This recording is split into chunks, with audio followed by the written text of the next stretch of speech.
Kerala state സ്കൂളുകളിൽ പഠിക്കുന്ന +2 വിദ്യാർത്ഥികൾക്ക് വേണ്ടിയുള്ള ഫിസിക്സ് ടീച്ചിങ് വീഡിയോ ആണ് അപ്ലോഡ് ചെയ്യുന്നത്. +2 ഫിസിക്സിൻ്റെ ആദ്യ ചാപ്റ്റർ ഇലക്ട്രോസ്റ്റാറ്റിക്സിൻ്റെ ഒരു ചെറിയ പോർഷനാണ് ഇന്ന് ഡെമോ വീഡിയോ ആയിട്ട് അപ്ലോഡ് ചെയ്യുന്നത്. എല്ലാവരും ഈ ക്ലാസ് സശ്രദ്ധം വീക്ഷിക്കുക, കാര്യങ്ങൾ കൃത്യമായി മനസ്സിലാക്കാൻ ശ്രമിക്കുക. ഡെമോ വീഡിയോ കണ്ടതിന് ശേഷം വിശദമായ വീഡിയോ ആവശ്യമുണ്ടെങ്കിൽ നേരിട്ട് ആൽഫ ഗ്രൂപ്പ് ഓഫ് ഇൻസ്റ്റിറ്റ്യൂഷനെ കോൺടാക്റ്റ് ചെയ്യുന്നതാണ്. എല്ലാവരെയും ഒരിക്കൽ കൂടി ക്ലാസ്സിലേക്ക് സ്വാഗതം ചെയ്യുന്നു.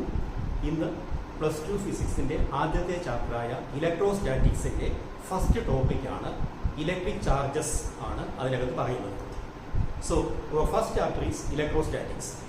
നിങ്ങൾ നേരത്തെ കേട്ടിട്ടുണ്ടാകും 2 ടൈപ്പ് ഇലക്ട്രിസിറ്റിയെക്കുറിച്ച്. ഒന്ന് കറണ്ട് ഇലക്ട്രിസിറ്റി എന്നാണ്, രണ്ടാമത്തത് സ്റ്റാറ്റിക് ഇലക്ട്രിസിറ്റി എന്നാണ്. കറണ്ട് ഇലക്ട്രിസിറ്റി എല്ലാവർക്കും വളരെ ഫെമിലിയറായ കാര്യമാണ്. നമ്മൾ വീടുകളിൽ ഉപയോഗിക്കുന്ന കറണ്ടാണ്. കുറച്ച് പേരെങ്കിലും കേട്ടിട്ടുണ്ടാവും ഓൾട്ടർനേറ്റിംഗ് കറണ്ട് എന്നും ഡയറക്റ്റ് കറണ്ട് എന്നൊക്കെ പറയുന്ന കാര്യങ്ങളാണ്. എന്നാൽ നമ്മളിപ്പോൾ ഇവിടെ പറയാൻ പോകുന്ന കാര്യം സ്റ്റാറ്റിക് ഇലക്ട്രിസിറ്റിയെ കുറിച്ചാണ്.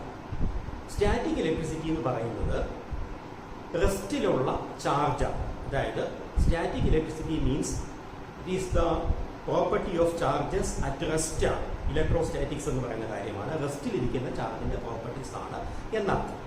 ഓക്കെ, അപ്പോൾ ചോദ്യം, ഇത് എങ്ങനെയാണ് ഇത് ഉണ്ടാകുക? സ്റ്റാറ്റിക് ഇലക്ട്രിസിറ്റി എങ്ങനെയാണ് ഉണ്ടാകുക? സ്റ്റാറ്റിക് ഇലക്ട്രിസിറ്റിക്ക് വേറൊരു പേരൂടെ ഉണ്ട്. അതിൻ്റെ വേറൊരു പേരെന്ന് പറയുന്നത് ഫ്രിക്ഷണൽ ഇലക്ട്രിസിറ്റി എന്നാണ്. Frictional electricity.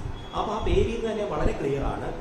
Static electricity or frictional electricity is produced by friction. അപ്പോൾ ചോദിക്കും, ഫ്രിക്ഷൻ എങ്ങനെയാണ് ഉണ്ടാകുക? ഫ്രിക്ഷൻ ഉണ്ടാകുന്നത് when 2 bodies are rubbed together. For example, when a glass rod is rubbed with silk, glass gets positive charge and silk gets negative charge. Similarly, when ebonite is rubbed with fur, fur means complete. When ebonite is rubbed with fur, ebonite gets negative charge and fur gets positive charge. ഇതിനേക്കാളൊക്കെ നല്ല example നിങ്ങൾ വളരെ familiar ആയി കേട്ടിട്ടുണ്ടാകും. ഒരു plastic ചീപ്പ് എടുത്തിട്ട് when it is run through our dry hair, our hair and the comb gets charges. ഇങ്ങനെ ചില വസ്തുക്കളെ തമ്മിൽ ഉരസുമ്പോൾ അവയ്ക്ക് ചാർജ് ഉണ്ടാകും. ആ ഇലക്ട്രിസിറ്റിക്കാണ് നമ്മൾ സ്റ്റാറ്റിക് ഇലക്ട്രിസിറ്റി എന്ന് പറയുന്നത്. ഇപ്പോൾ നമ്മൾ ഇവിടെ പറയുന്നത് സ്റ്റാറ്റിക് ഇലക്ട്രിസിറ്റി എങ്ങനെ ഉണ്ടാകാം എന്നാണ് പറയുന്നത്. ഇപ്പോൾ ഒരു എക്സാമ്പിൾ ഞാൻ പറഞ്ഞല്ലോ, glass is rubbed with silk, glass gets positive charge and silk gets negative charge. അതെങ്ങനെയാണോ? അതിന് മനസ്സിലാക്കേണ്ട കാര്യം, ഗ്ലാസ് എന്ന് പറയുന്നതും സിൽക്ക് എന്ന് പറയുന്നതും ഇലക്ട്രിക്കലി ന്യൂട്രലാണ്. എന്ന് പറഞ്ഞാൽ അതിനർത്ഥം അതിലെ പോസിറ്റീവ് ചാർജിൻ്റെ എണ്ണവും നെഗറ്റീവ് ചാർജിൻ്റെ എണ്ണവും തുല്യമാണ്. ഇവിടെ പോസിറ്റീവ് ചാർജ് നെഗറ്റീവ് ചാർജ് എന്നൊക്കെ പറയുന്ന പ്രോട്ടോണുകൾ ഇലക്ട്രോൺ എന്നുള്ള കൺസെപ്റ്റ് വേണമെങ്കിൽ എടുക്കാം. യഥാർത്ഥത്തിൽ അങ്ങനെയല്ല. പോസിറ്റീവ് ചാർജ് എന്ന് പറഞ്ഞാൽ ഇലക്ട്രോണുകളുടെ എണ്ണം കുറയുന്നതാണ്, നെഗറ്റീവ് ചാർജ് എന്ന് പറഞ്ഞാൽ ഇലക്ട്രോണുകളുടെ എണ്ണം കൂടുന്നതാണ്. അത് ക്ലാസ് തുടർച്ചയായി കേൾക്കുമ്പോൾ നിങ്ങൾക്ക് മനസ്സിലാവും അതെങ്ങനെയാണെന്നുള്ള കാര്യം. തൽക്കാലം ഇങ്ങനെ നോക്കുക, ഗ്ലാസ് എന്ന് പറയുന്നത് ഇലക്ട്രിക്കലി ന്യൂട്രൽ ആണ്. എന്ന് പറഞ്ഞാൽ number of positive charges equal to number of negative charges. ഇപ്പം ഞാനൊരു എക്സാമ്പിൾ പറയാം. ഗ്ലാസിനകത്ത് ഇപ്പം 20 പ്രോട്ടോൺസ് ഉണ്ടെന്ന് വിചാരിക്കുക. അപ്പോൾ നമുക്ക് ഇങ്ങനെയുള്ള ഇത് ഗ്ലാസ് ആണ്, 20 പോസിറ്റീവ് ചാർജസ്. ഇനി അത് ഉറപ്പായിട്ട് ന്യൂട്രൽ ആയതുകൊണ്ട് അതിൽ 20 നെഗറ്റീവ് ചാർജസ് കാണും. So this is -20. So glass has +20 charge and -20 charge. So that the total charge is 0. ഇനി സിൽക്കിന്റെ കാര്യം നോക്കാം. സിൽക്കിലാണെങ്കിൽ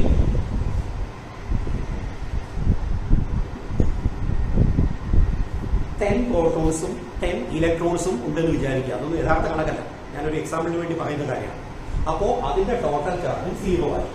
ഓക്കെ, ഇനി ചെയ്യാൻ പോകുന്ന കാര്യം, ഈ ഗ്ലാസും സിൽക്കും തമ്മിൽ ഇങ്ങനെ റബ്ബ് ചെയ്യും. അങ്ങനെ ഗ്ലാസും സിൽക്കും തമ്മിൽ റബ്ബ് ചെയ്യുമ്പോൾ an electron is transferred from glass to silk. ഇപ്പൊ ഗ്ലാസ്സിൽ 20 ഇലക്ട്രോൺസ് ഉണ്ടായിരുന്നു, അതിലൊരു ഇലക്ട്രോൺ നേരെ സിൽക്കിലേക്ക് പോകും. അങ്ങനെ പോകുമ്പോൾ ഗ്ലാസ്സിലെ ഇലക്ട്രോണിന്റെ നമ്പർ 19 ആയിട്ട് കുറയും. അതായത് 20 നിന്ന് 1 പോയിട്ട് ബാക്കി 19 ആകും. സിൽക്കിൽ ഒരു ഇലക്ട്രോൺ കൂടും. അപ്പൊ ഇത് 11 എന്നാകും. ഇപ്പോഴത്തെ അവസ്ഥ നോക്കി, +20 -19 അപ്പോൾ ഇതിന്റെ ടോട്ടൽ ചാർജ് എന്ന് പറയുന്നത് +1 ആകും. ഓക്കെ, മറ്റേടത്ത് +10 -11 അപ്പോൾ അതിന്റെ ടോട്ടൽ ചാർജ് എന്ന് പറയുന്നത് -1 ആയി. So when an electron is transferred from glass to silk, glass gets 1 unit of positive charge and silk gets 1 unit of negative charge. Clear? ഇനി 2 ഇലക്ട്രോൺസ് പോയി എന്ന് വിചാരിക്കാം. അപ്പോൾ ഇവിടെ +2 എന്നാകും ഗ്ലാസിന്റെ കേസിൽ, സിൽക്കിന്റെ കേസിൽ അത് -2 എന്നാകും. പക്ഷെ യഥാർത്ഥത്തിൽ കൃത്യമായിട്ട് പറയുമ്പോൾ ഒരു ഇലക്ട്രോൺ ട്രാൻസ്ഫർ ചെയ്താൽ ഗ്ലാസിന് ഒരു ഇലക്ട്രോണിന്റെ ചാർജ് കുറയും, സിൽക്കിന് ഒരു ഇലക്ട്രോണിന്റെ ചാർജ് കൂടും. അപ്പോൾ ഒരു ഇലക്ട്രോണിന്റെ ചാർജ് എത്രയെന്നറിയാം? ഒരു ഇലക്ട്രോണിന്റെ ചാർജ് എന്ന് പറയുന്നത്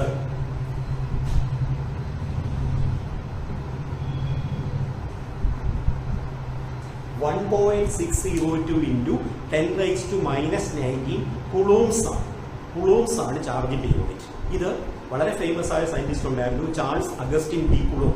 അദ്ദേഹത്തിന്റെ ബഹുമാന സൂചകമായിട്ടാണ് കുളൂംസ് എന്ന് പറയുന്ന പേര് നൽകിയിരിക്കുന്നത്. So the charge of an electron is 1.602 into 10⁻⁻19. അപ്പോൾ ഒരു ഇലക്ട്രോൺ ഗ്ലാസിൽ നിന്ന് സിൽക്കിലേക്ക് മാറിയപ്പോൾ ഗ്ലാസിന് ഒരു ഇലക്ട്രോണിന് തുല്യമായ പോസിറ്റീവ് ചാർജ് ഉണ്ടായി എന്ന് പറഞ്ഞാൽ ഗ്ലാസിന്റെ ചാർജ് +1.602 into 10⁻⁻19 സിൽക്കിന്റെ ചാർജ് -1.602 into 10⁻⁻19 ഇങ്ങനെ 2 ഇലക്ട്രോൺസ് മാറിയാൽ ഇറ്റ് ബിക്കംസ് 2 into 1.602 into 10⁻⁻19. ഇപ്രകാരം n ഇലക്ട്രോൺസ് മാറിയാൽ the charge acquired by glass Q equal to plus Ne. അപ്പോൾ where n is the number of electrons transferred from glass to silk. അപ്പോൾ n into E. E means charge of an electron. 1.6 into 10⁻⁻19 coulombs and n is an integer 1, 2, 3, 4, 5 etc. ഇനി സിൽക്കിൽ അത്രയും ഇലക്ട്രോണിന്റെ എണ്ണം കൂടി, അപ്പോൾ സിൽക്കിന് കിട്ടുന്ന ചാർജ് -Ne ആയിരിക്കും. So the charge acquired by the bodies is represented as Q is equal to plus or minus Ne. Plus Ne means that body lose n electrons. Minus Ne means that body gain n electrons. Okay. This type of representation of charges is known as quantization of charge. Quantization of charge. എന്നാണ് പറയുക. അപ്പോൾ what is quantization of charge എന്ന് ചോദിച്ചു കഴിഞ്ഞാൽ ഇത്രയും കാര്യങ്ങൾ detail ആയിട്ട് പറയാം. Static electricity is produced when electrons are transferred from one body to other. Then the body that lose electrons acquire positive charge and the body that gains electron acquire negative charge. That is, the charge can be expressed as plus or minus Ne, and this type of representation of charges is known as quantization of charge. Okay. ഇനി ഈ ചാർജിന്റെ ചില properties അതുമായിട്ട് ബന്ധപ്പെട്ട് ആദ്യം പഠിക്കാനുള്ളത് കുളൂംസ് law എന്ന് പറയുന്നതാണ്. കുളൂംസ് ലോ ചാർജിന്റെ യൂണിറ്റ് കുളൂംബാണ്. ചാൾസ് അഗസ്റ്റിൻ ഡി കുളൂം എന്ന് പറയുന്ന സയന്റിസ്റ്റിന്റെ പേരിനോട് ചേർത്തിട്ടാണ് കുളൂംസ് ലോ ഉണ്ടായിരിക്കുന്നത്. കുളൂംസ് ലോ പറയുന്ന ഇത്രയും നമ്മുടെ 2 പോസിറ്റീവ് ചാർജ് ഉണ്ടെന്ന് വിചാരിക്കുക. 2 ലൈക്ക് ചാർജസ് ആണെങ്കിൽ there will be an repulsive force. 2 positive charge ആണെങ്കിൽ 2 ഇടയ്ക്ക് ഒരു റിപ്പൽഷൻ ഉണ്ടാകും.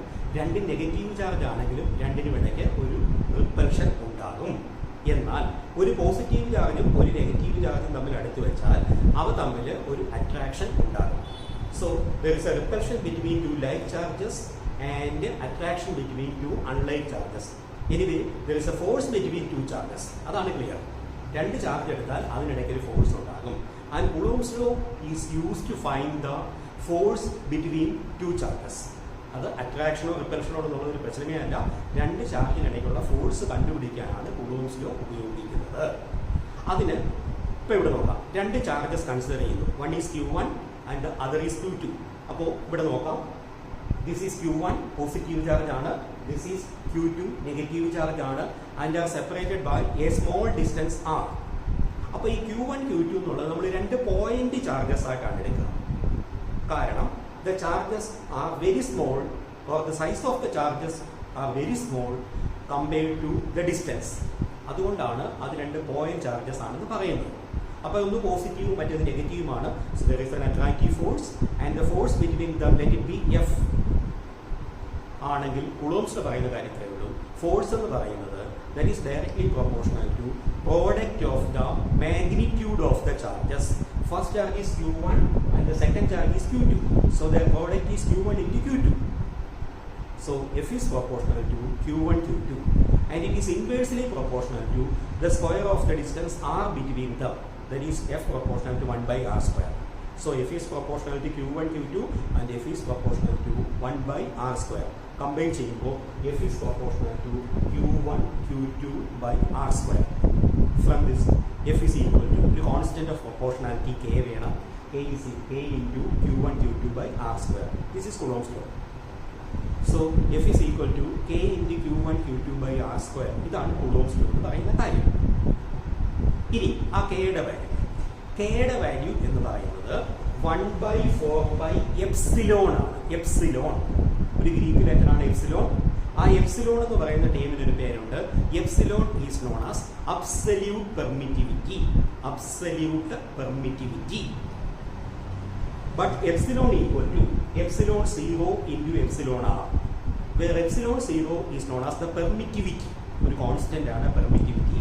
പെർമിറ്റിവിറ്റിയുടെ value 8.85 into 10 raised to minus 12 unit coulomb square per newton metre square. ഇനി എപ്സിലോൺ ആർ എന്ന് പറഞ്ഞാൽ അത് relative permittivity or dielectric constant. അതിൻ്റെ പ്രത്യേകത that varies from one body to other, or that depends on the nature of the substance or the nature of the medium എന്ന് പറയാം. For example, water ആണ് എടുക്കുന്നത് വിചാരിക്കുക. വാട്ടറിൻ്റെ relative permittivity ഇപ്പോൾ 81 ആണ്. ഓരോ മെറ്റീരിയൽ, ചില പേപ്പറിൻ്റെ റിലേറ്റീവ് പെർമിറ്റിവിറ്റി 25 ആണ്. അപ്പോൾ റിലേറ്റീവ് പെർമിറ്റിവിറ്റി എന്ന് പറയുന്നത് that depends on the nature of the substance. അപ്പോൾ എന്താ റിലേറ്റീവ് പെർമിറ്റിവിറ്റി എന്ന് അറിയണം. റിലേറ്റീവ് പെർമിറ്റിവിറ്റിക്ക് 1-2 ഡെഫിനേഷൻ ഉണ്ട്. ഏറ്റവും സിമ്പിളായിട്ടുള്ളത് ഇങ്ങനെ പറയാൻ പറ്റും. Permittivity of a medium divided by permittivity of vacuum. For example, relative permittivity of water എന്ന് പറഞ്ഞാൽ permittivity of water divided by permittivity of vacuum. ഇനി relative permittivity of paper, permittivity of paper divided by permittivity of vacuum ആണെങ്കിൽ relative permittivity of vacuum, it is permittivity of vacuum by permittivity of vacuum and equal to 1.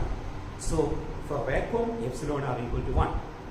Similarly for air, airന്റെ relative permittivity normal കേസിൽ 1.0008 ഒക്കെ വരും and is approximately equal to 1. So നമുക്ക് ഇങ്ങനെ conclude ചെയ്യാം, epsilon are for air and vacuum. എയറിൻ്റെയും വാക്വത്തിൻ്റെ relative permittivity epsilon r എന്ന് പറയുന്നത് 1 ആണ്. അപ്പോൾ എപ്സിലോൺ ആർ 1 ആണെങ്കിൽ ഇതിനകത്ത് എപ്സിലോൺ ഈക്വൽ ടു എപ്സിലോൺ 0 എന്ന് മാത്രമാണ്. അപ്പോൾ ഇക്വേഷൻ 1/4 എപ്സിലോൺ 0 എന്ന് മാത്രമാണ് കെയുടെ value. K equal to 1/4 epsilon 0. അതിൻ്റെ value 1/4 into 3.14 into 8.85 into 10 raised to minus 12. അത് കാൽക്കുലേറ്റ് ചെയ്യുമ്പോൾ we will get 9 into 10 raised to 9 unit ശ്രദ്ധിച്ചോളൂ, newton metre square per coulomb square ആണ്. Epsilon 0 coulomb square per newton metre square ആയിരുന്നെങ്കിൽ ഇത് newton metre square per coulomb square ആണ്. ഇത് എഫിനകത്ത് substitute ചെയ്യാം. അപ്പോൾ F is equal to ഇങ്ങനെയാകും.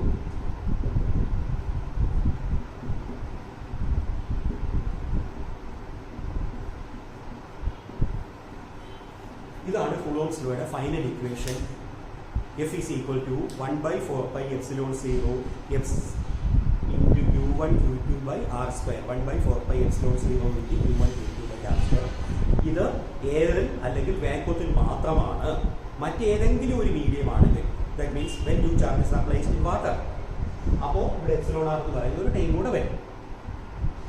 Clear ആയല്ലോ? ഇതാണ് കുളോംസ് ലോ എന്ന് പറയുന്ന കാര്യം. കുളോംസ് ലോയുടെ മാഗ്നിറ്റ്യൂഡ് മാത്രമാണ് പറഞ്ഞത്. കുളോംസ് ലോയുടെ ഡയറക്ഷൻ ഉണ്ട്, അത് vector form of Coulomb's law ആണ്. അപ്പോൾ എല്ലാവർക്കും ഈ ക്ലാസ് ഇഷ്ടപ്പെട്ടു എന്ന് വിചാരിക്കുന്നു. ക്ലാസ് ഇഷ്ടപ്പെട്ടു എന്നുണ്ടെങ്കിൽ നിങ്ങൾ ഈ ചാനൽ സബ്സ്ക്രൈബ് ചെയ്യുക, ചാനൽ ബെൽ ബട്ടൺ ക്ലിക്ക് ചെയ്യുക, ചാനൽ ലൈക്ക് ചെയ്യുക. അതോടൊപ്പം തന്നെ ഇതിനെ സംബന്ധിക്കുന്ന തുടർ വീഡിയോസ്, ഈ ഇലക്ട്രോസ്റ്റാറ്റിക്സുമായിട്ട് ബന്ധപ്പെട്ട് അല്ലെങ്കിൽ ഏതെങ്കിലും ചാപ്റ്ററുമായിട്ട് ബന്ധപ്പെട്ട് ഡീറ്റെയിൽഡ് ആയിട്ടുള്ള ക്ലാസ് ആവശ്യമുണ്ടെങ്കിൽ ആൽഫ ഗ്രൂപ്പ് ഓഫ് ഇൻസ്റ്റിറ്റ്യൂഷനുമായി ബന്ധപ്പെടുക. എല്ലാ ചാപ്റ്ററിൻ്റെയും, അതായത് +1-ൻ്റെയും +2-ൻ്റെയും എല്ലാ ചാപ്റ്ററിൻ്റെയും ഡെമോ വീഡിയോസ് ഇതുപോലെ അപ്ലോഡ് ചെയ്യുന്നതാണ്. ഈ ക്ലാസ്സുകൾ സശ്രദ്ധം വീക്ഷിക്കുകയും നിങ്ങളുടെ അഭിപ്രായങ്ങൾ അറിയിക്കുകയും ചെയ്യണം.